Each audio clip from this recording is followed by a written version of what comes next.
Attention! If you're attempting to lose weight, please stay tuned for an important opportunity. In a 6-month clinical study, participants lost an average of 30 pounds without changing their eating habits or routine. Now, Sensa is conducting a market trial in this listening area. If you're trying to lose weight, you are eligible to try Sensa free for 30 days. Call 1-800-714-9593 now to request your free trial. Participation in this free trial does not require any dieting, pills, or change in lifestyle. In fact, we only ask that you continue eating the foods you love. Just use clinically proven Sensa, the same weight loss breakthrough you've seen on Extra, Dateline NBC, and America's Newsroom. Your satisfaction is guaranteed. If you want to lose weight, you are eligible to participate in this market trial. For your 30-day free trial, you must call this number now. 1-800-714-9593. That's 1-800-714-9593. 1-800-714-9593. Blog Talk Radio. Hello and welcome to the Unexplained with Time Traveler and Mark the Wren. And Mark Wren will be joining me very soon, but Tonight, I just want to introduce our topic for today, and that is Tupac and the mystery surrounding his untimely apparent demise. But there are, just a number of facts surrounding the death of Tupac that, just are worthy of discussion and maybe, in fact, can lead us into, the belief that he's living on somewhere without being seen or being detected. We know for a fact that right before he was, apparently killed, he was due back in court to face a pretty serious rape charge. Based upon some stuff that happened in an hotel room with some of his crew and an unfortunate woman who claims to have been raped there. So apparently, just a little bit of the background. His life supposedly ended on September of 1996. A gangster who died a gangster's death, the victim of a drive-by shooting. And I just want to see if Mark Wren, here he is. Mark Wren, what's up? Hey, Logan. How you doing, man? Finally starting on time this time. So, how are you? Not too bad. About yourself? Good, man. So you've looked a little bit into this topic, and I was just giving some background here very quickly. Ever since he did die, because of different things that have sort of come out, many fans and friends of the rapper have kept the rumors alive that the star might not have died. The first album after Tupac's death was released in November of 1996 called Machiavelli Don Killuminati, The 7 Days Theory. And, the title was pretty... the people who knew Tupac thought the title was telling. The first title refers to Machiavelli, the Niccolò Machiavelli, an old Italian philosopher, who actually suggested faking one's death as a means to foil one's enemies. And his two most famous books were Discorsi Sopra la Prima Decada di Tito, Livio, The Life with Tito, and Il Principe, and were both written well after his death. So, what? They were written well after his death? Well, I'm just reading this from a site here, but I don't know about that, if that's true, that just Machiavelli's books were written after Machiavelli's death. But the point is that they could have been published. They could have been published or released after he died. So I guess that works that way. Oh, okay. All right, that's probably what it was. They said they were written after his death, which is weird. But anyway, there was also a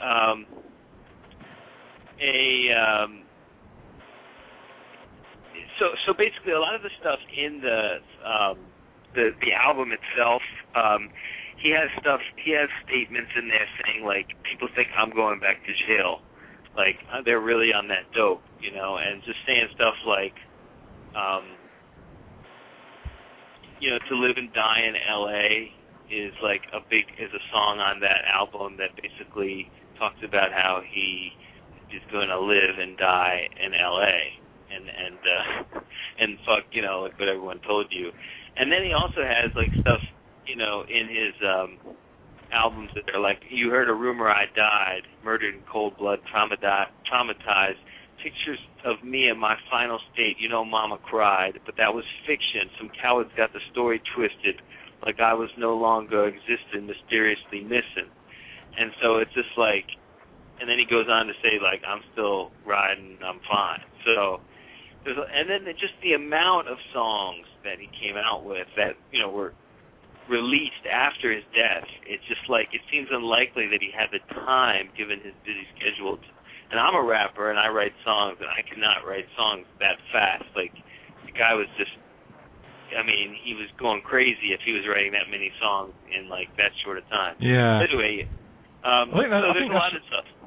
I think that's what, yeah, I think that there, I mean, I'm not going to lie, I'm not a massive fan of the kind of the rap scene. I don't really follow any of the artists as such. I've briefly looked into this whole Tupac and Notorious B.I.G. and the whole East Coast West Coast feud from the 90s and such. And yeah, the thing that people seem to pick up on is the fact that there's been just a lot of material released after his death, which isn't that common after, you know, famous singers and artists pass away. You get kind of rehash, you know, greatest hits compilations and best of compilations, but you don't really get new products as such. I mean, even if you look at massive stars like you know, Frank Sinatra or Elvis Presley or John Lennon, that, you know, that are obviously that are bigger in their ways than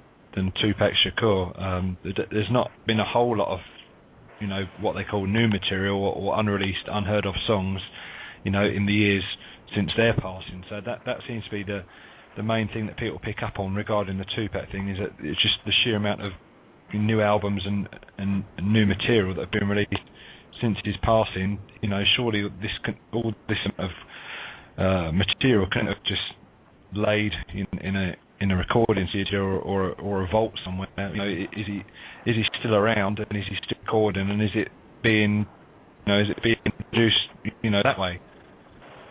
Yeah, and we have another caller on the line, a guy claiming to be Paradol of all people, but we'll get to him in a second. But I just want to mention that if you look at the albums that have been released since Tupac's death from living rappers, Dr. Dre, and other just musicians in general, Smashing Pumpkins, Pearl Jam, Eminem, none have outpaced the number of albums that were actually put out after by Tupac after his death. So you can imagine, a dead man has been more prolific than some of the top recording stars in, you know, our industry, in the music industry. So that in itself is very telling. And, you know, it would make sense for him, and we'll talk about this as soon as we go to this, after we go to this call, it would make sense for him to fake his death given what he was facing. Are you there, Mark Rett? Yeah. I think we might have.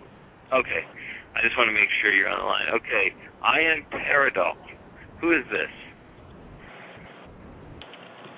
Are you going to speak, or are you just listening? Oh, I understand. So he's just silent. Okay, so I don't hear you. If you're trying to talk, you know, you're gonna have to. I'm gonna put you back on hold though, just because. Maybe it's one of our brothers from the board. Maybe it's Cheekbone or Big Drink or Neville or. Well, I'll just leave the mic open in case he wants to fart on air or whatever. But anyway, so he just hung up. What a coward. Fail. I think it was. It's got to be Hitman, because he's been talking about Paradol. who apparently there's this guy on our wrestling board who he left one post. I think either he started a thread or he left one post and then he left the board and never was seen again. So apparently he's very Hitman thinks that, you know, something mysterious going on there. I think it's a guy who saw a bunch of trolls and decided that it wasn't really for him. What do you think, Mark Brand? Let's just get this Paradol thing out of the way. So, yeah, to be honest, whoever it seems to be commenting on this topic on the board seems to have a lot of interest and a lot of questions about it, and it's things that I'm not really familiar with as such. I've not really heard people talk about what was it meant. What is it actually meant to be? Was it some kind of drug or something, or I'm not sure what it is? Yeah, what's the whole deal? I'm trying to research it on the. It's a guy went by the name of Paradol who went on the board. He left one post and then he disappeared. That guy, yeah. Because if you actually type in the word Paradol into a search engine, it comes out that it's just some kind of drug. So. Okay, so maybe that's somebody took up the name of a drug. It's enough of this topic. We've entertained it far too long anyway. But the point is that it could very well be a hoax too, perpetrated by the person touting it. So I wouldn't put it past the guy. But anyway, speaking of, so let's just talk about this Tupac thing because that's the topic that we're dealing with here. And I just want to say, Tupac, the time that the things that he was facing at the time, he had people that wanted to kill him because he was quite a loose cannon, and he had made a lot of enemies, and so he probably was not. If he had stayed in the public eye, he would have either been assassinated by, forces in the police force, or probably some rival, rappers or gang members, and so he, I think, cooked up a plan to fake his death. Now, the way that people have shown, like, for example, his autopsy picture has been all over the net, and it's basically like a picture of him lying on a table with his his body cut open, and people have shown that the positioning of his body is identical to a shot from one of his videos. So if you can actually line them up, where he's lying down on the bed or something like that, and then they basically used that and took that picture of Tupac and then put it on an autopsy table and made it look like he was on an autopsy table. Paradol is calling back again, but I'm not going to bring him on unless he raises his hand. But anyway, so. And so that's one thing, and then also just like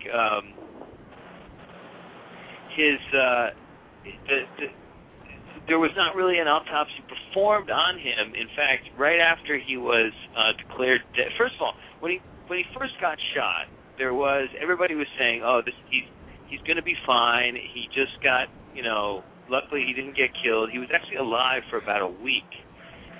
In the hospital, and everybody kept saying he was doing fine, and then all of a sudden, after about 7 days, he's in the hospital, and they declare that he died. And it's interesting because the Machiavelli is called the 7-Day Theory. That's the second title of the album that came out after his death. So that's sort of a clue, 7 days after he got shot, he mysteriously died. And they call it the 7-Day Theory, because it's like the theory is that he died, but, I mean, really, it's just like kind of unlikely that somebody who had a good prognosis was just, automatically, dead. And now, I was mentioning this at the beginning of the show, he was facing a rape charge that he was probably going to be convicted of and have to do at least 3 years, if not longer, because rape even carries a maximum sentence of 15 years. Yeah. and he was looking at maybe doing 3 because it really wasn't his fault. Like, the girl was kind of there with him, but it was like his homies that like raped her or whatever. But he was going to get charged for it because they were kind of like his, in his room, and it was his hotel room or something like that. Yeah, sure, yeah. So he was facing time, and it was like they were going to throw the book at this guy because they were going to make an example of this rapper, that he was, had all kinds of profanity in his lyrics. They nobody, the cops didn't like this guy. So they were probably trying to kill him anyway. And so he may have seen this and just been like, you know what?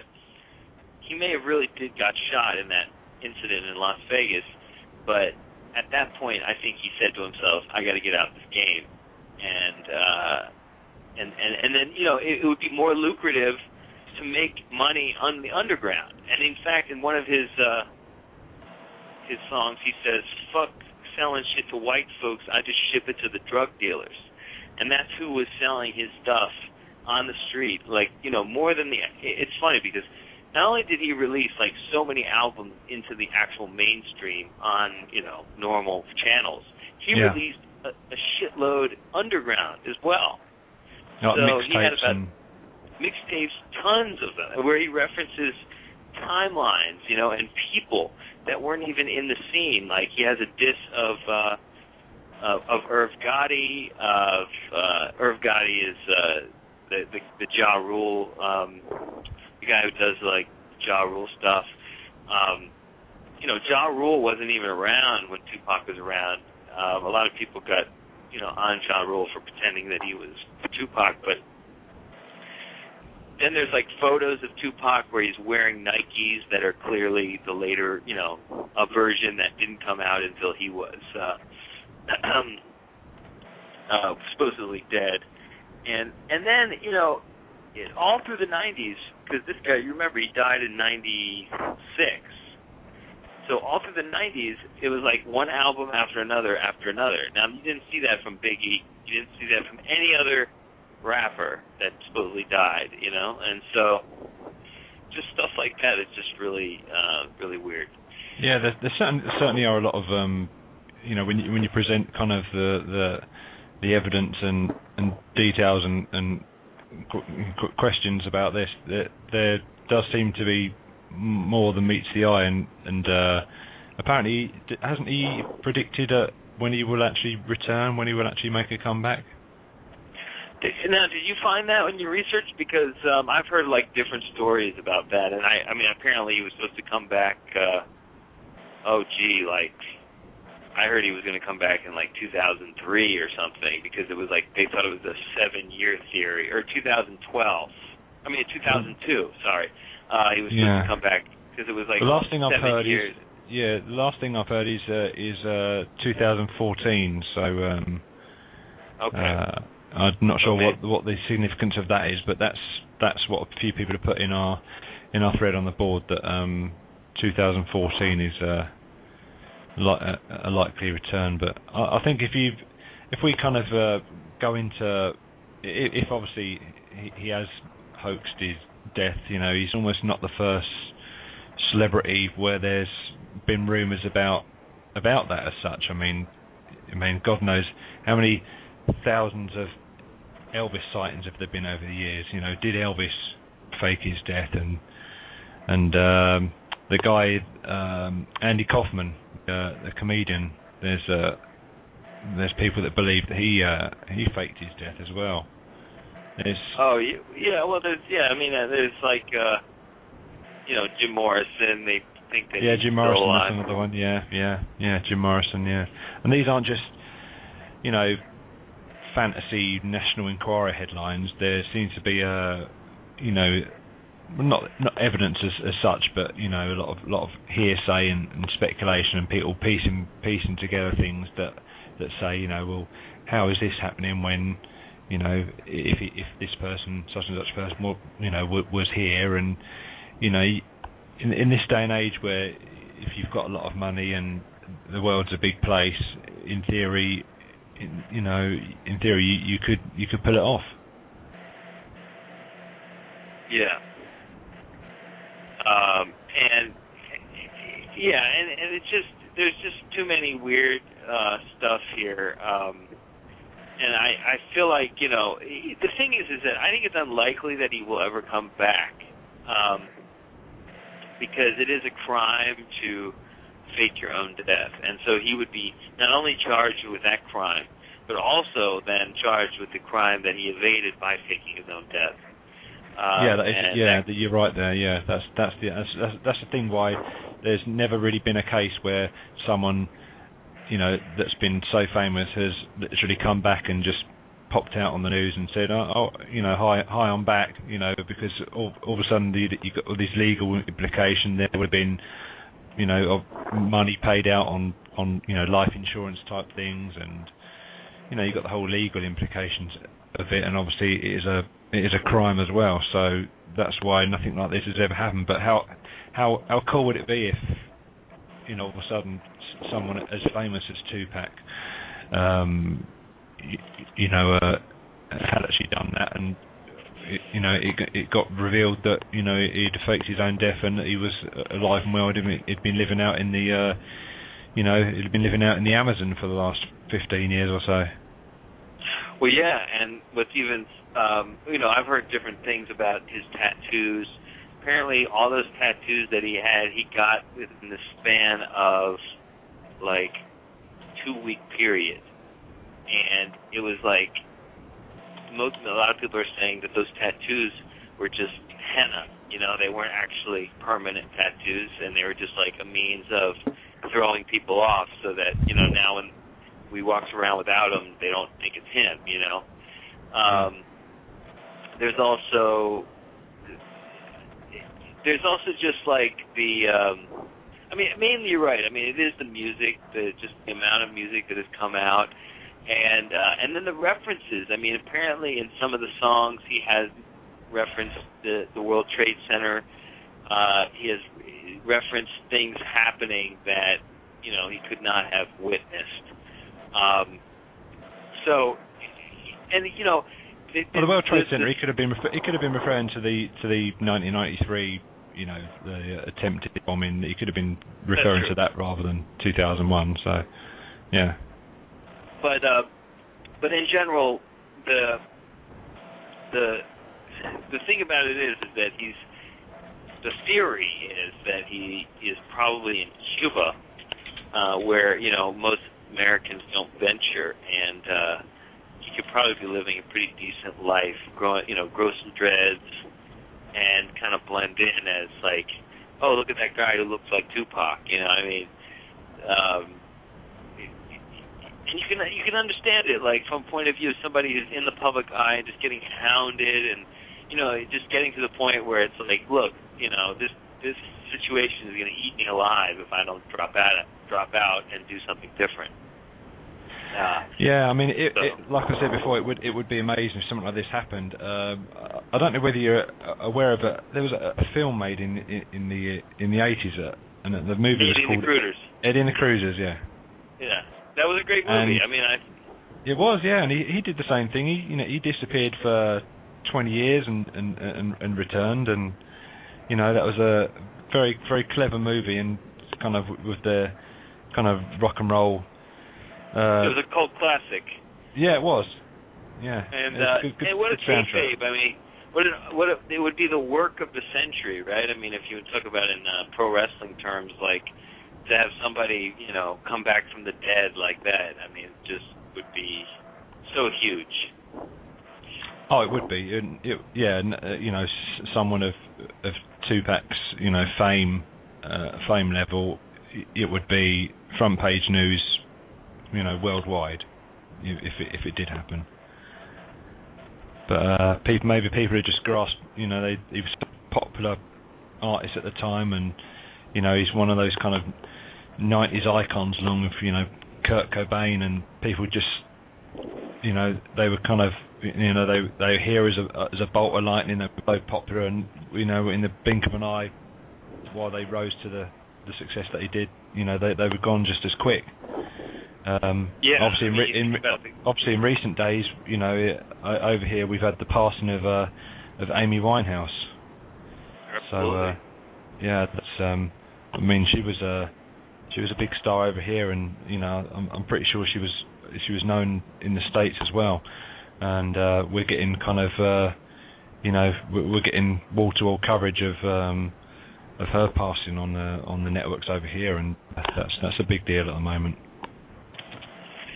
Yeah, and you know, this kind of ties into the Illuminati discussion.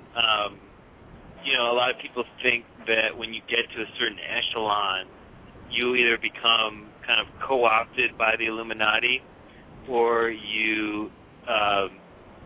or they eliminate you. And it's interesting because Tupac's last album, or the album that he apparently published, you know, right after he died, Machiavelli, Don Killuminati, basically refers to his notion that he was approached by the Illuminati and he rejected their bid to be one of them. And he said, no, fuck you, I'm going to go to war with you. And I think that at one point the Illuminati even told him, like, you don't want to, you know, you don't have enough money to go to war with us. And his whole thing was like, well, what I can do is I can go underground, I can sell my fucking albums, I can make tons of money just like underground selling, and then I can go to war with you underground. Now you have to understand, Tupac Shakur is his bloodline is from the Black Panthers. His mother was a major underling of Malcolm X. Yeah. And he was not, and so they have long, this is a group that has long been at war with the establishment white, you know, ruling class. Sure, yeah. And you could imagine a guy like him with a big, brash, sort of like bravado, really deciding like openly that he was going to just really challenge these people. And he did. I mean, he put it, you know, in his stuff, like he's very confrontational, you know, about living in a white man's world and just dealing with all this killing, black on black crime that is basically engineered by, you know, the Illuminati, who have, you know, who always wanted to suppress the minorities and just keep them ghettoized and keep them killing each other, you know. Yeah. And he talking about the Illuminati, this is something that you'll possibly know. There's a lot of comment around the kind of rap world and also on the internet that Jay-Z is sold out to the Illuminati. Yes, and Tupac was very critical of Jay-Z, and he called it, you know, he basically, see, one of the things that Tupac has, a thread that you kind of see through a lot of his stuff, is that the ones who did sell out, and he mentions them by name, he says Nas, he mentions Puffy, he mentions Puffy by P. Diddy, he mentions Jay-Z, and just like a bunch of other people, and and Dr. Dre, and he basically says they're all like gay, you know, like he thinks that one of the ways that the Illuminati kind of like control you is by, you know, basically tempting your gay side and like getting you to indulge in it if you are a little bit gay, and then blackmailing you with, you know, getting that information out there, you know what I'm saying? And so, like, you've heard it about, like, John Travolta, you've heard it about, you know, Tom Cruise, right. Like, these are all people who are, like, desperate to hide the fact that maybe they might be bisexual or something like that. And you can imagine in the rap world where that can be a major problem, you know? So they can, like, lift you up. They can put you under temptation and, you know, see how you fare. And if you don't fare well, you know, if you fight, for example, then you're under their control and they can control you, you know. Yeah, the Jay-Z stuff is, the Jay-Z, you know, items have only been, you know, pointed out to me recently, and I got directed to a thread, and it's very interesting. He's a lot of his clothes. He's got a clothes label called was it Rockaware? A lot of the clothing is a lot of Illuminati imagery, including the all-seeing eye and the pyramid, and obviously his record label is Rockefeller, which you could link to one of the families. One of the families, yeah, the Rockefeller family, one of the most powerful families on the planet.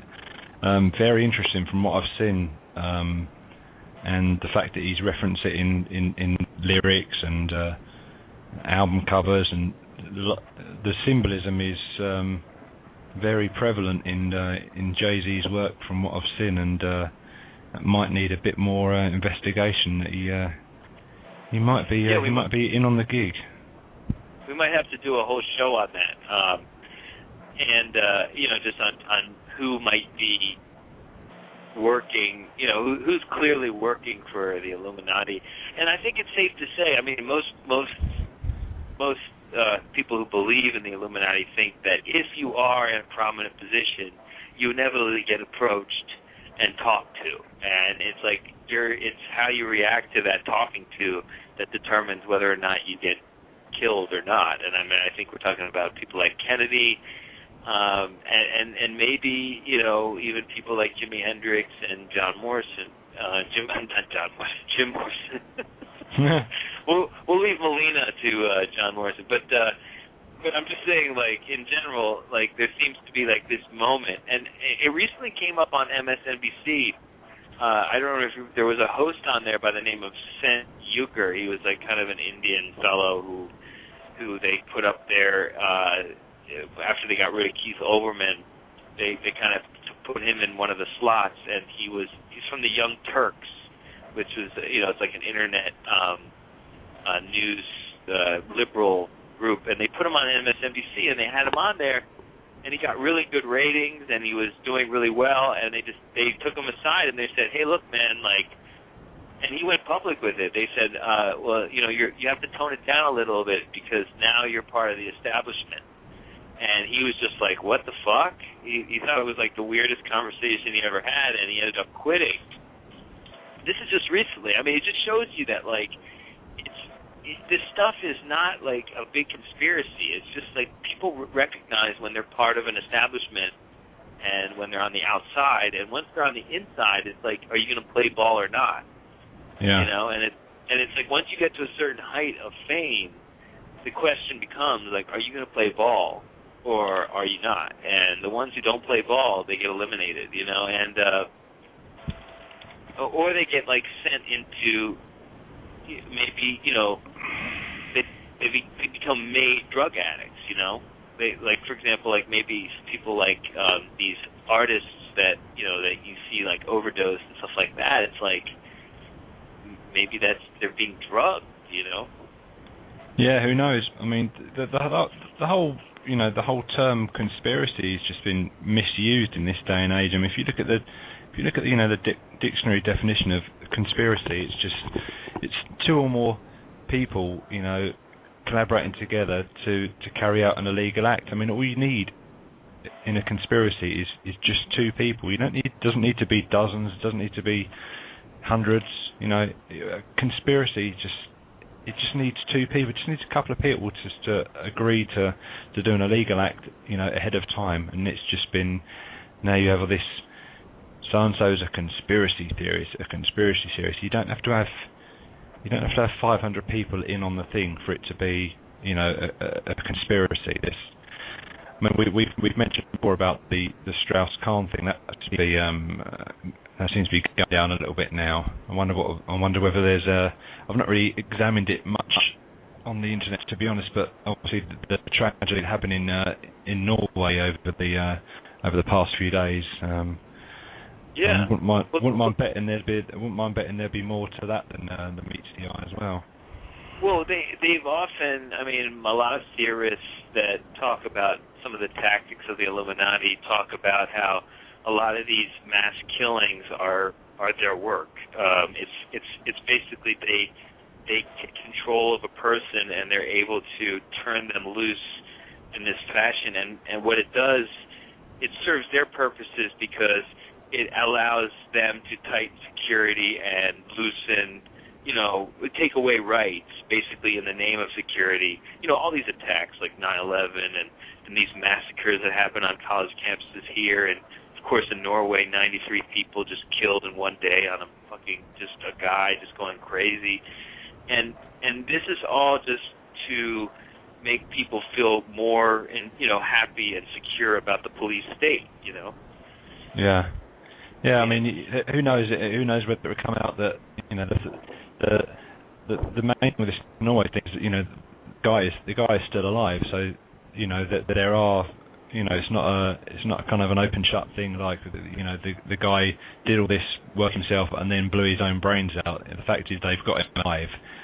So whatever they can get out of him in that way, but who knows? It may well turn out that he's what's described as a Manchurian candidate, where it's just he's been dealt with by the military or the government in some way or another, and he's carried out this operation at the drop of a hat, and he's some kind of neo-Nazi fanatic. It's going to be interesting what comes out if they actually do. Stuff tends to leak out of what's going on in this thing, or whether I think at the moment they're trying to say that he's that he did it all by himself, but then there's links just starting to leak out that he had affiliation with various groups around Europe. So it'd be interesting to see what comes out of that. He was a neo-Nazi. He was a white supremacist type, but I mean that's usually like the ones that they find. At least, they also find fanatic Muslims to do their bidding. Anybody who's a fanatic and who's willing to kill, they can easily manipulate into doing some pretty huge atrocities. You see also. I don't know if this is happening in London. In Britain, but like here in the United States, like there's a concerted effort to break down education, basically to make it less and less easy for people to get a good education from the state. Like if you don't have money, if you don't have influence and ability to pay for a good private school, basically you're going to be an idiot, and that's the way they want you, because it's easier to control you, it's easier to tell you lies, it's easier to just to govern over a bunch of idiots than it is. It's the dumbing down of the population. It's the general dumbing down of get things down to the lowest common denominator. With everything, with your news coverage, your media, your television shows. Yeah, everything is just at trying to get you right. But the whole point is just to make a bunch of idiots just believe anything, and exactly. That way you can just tell them anything, and you can manipulate them and you can oppress them, and they won't even know they're being oppressed. In fact, they'll be like, thank you for it, And so I think, like, when democratic societies got set up and they started giving free public education to everybody, it caused a lot of problems, like especially in the 60s and even all the way up until the 80s. There was a lot of intellectuals on the left that were just basically defeating the argument that many right-wing politicians and the money class were making in terms of like how the policies should be. They were just refuting it very easily. That for example, the idea that the rich should never pay any taxes because they make all the jobs. It's like that is just the biggest myth that has ever been perpetrated. And obviously, it's now they don't pay any. And we pay all. The working class pays all the taxes, and they just like do whatever they want. They have impunity, Exactly. And so, it's weird because like in the upper echelon, it's like yes, they have impunity, but they also are all like controlled in a very, very intense way because, like I said, they'll kill.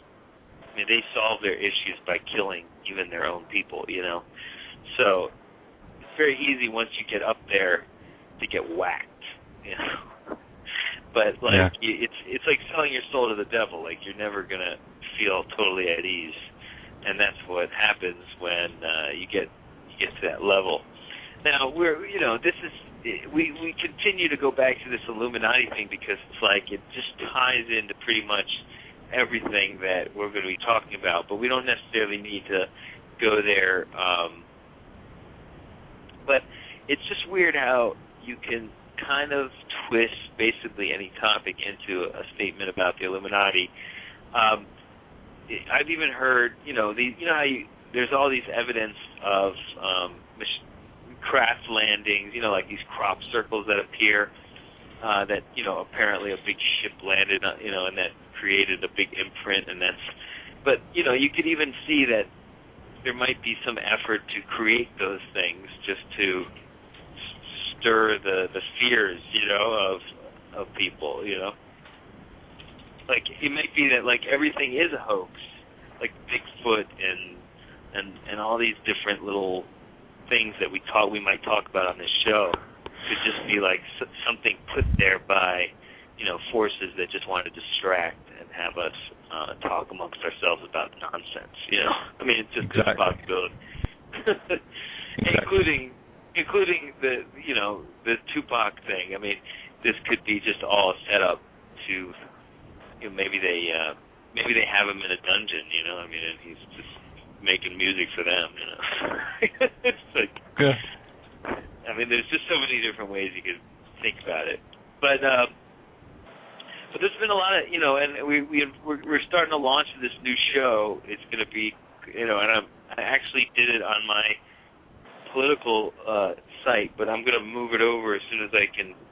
I just didn't have time to set up the new Blog Talk site, but pretty soon we'll have our own Blog Talk thing, and I'm going to replay this thing on there. So this will be our first episode, and cool.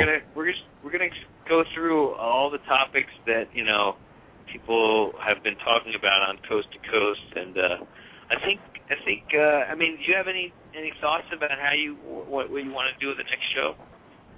Well, we can certainly take suggestions from the people on the board, or if people want to send us messages through Blog Talk. But there's a whole cavalcade of topics that we can get into from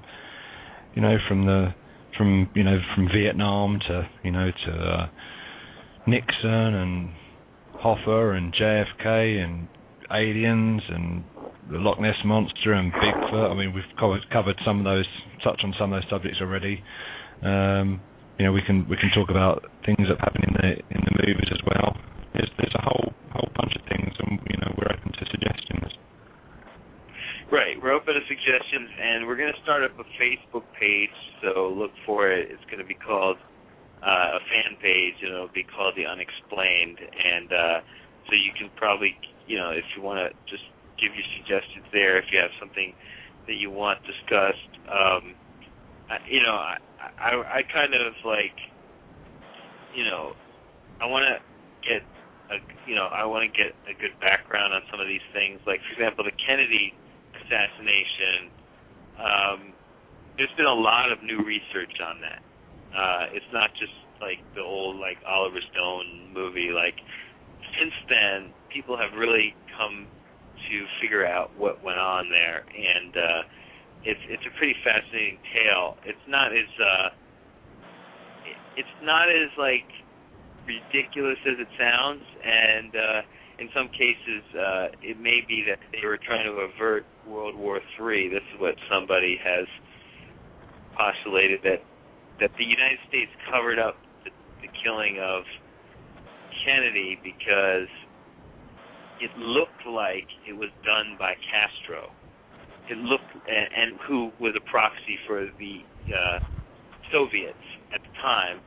And if it had gotten out, for example, that the Soviets might have been behind the assassination of, and it actually didn't, they weren't behind it. It was actually the mafia that sort of co-opted some Cuban officials and even, basically they co-opted a plan that was meant, a plot that was meant to kill Castro, and they used it to kill Kennedy. But it was more just like a mafia-run effort. But there's all these different theories. But the point is, there's so many theories. I mean, you may have seen me posting things on the board. I mean, I've been to the JFK case. I've been kind of following it for probably over 20 years. I've even even made a kind of a pilgrimage, if you like, to Dealey Plaza in Dallas, and been in Dallas for 2 or 3 days and attended some conferences, and I've met a lot of people and I've watched DVDs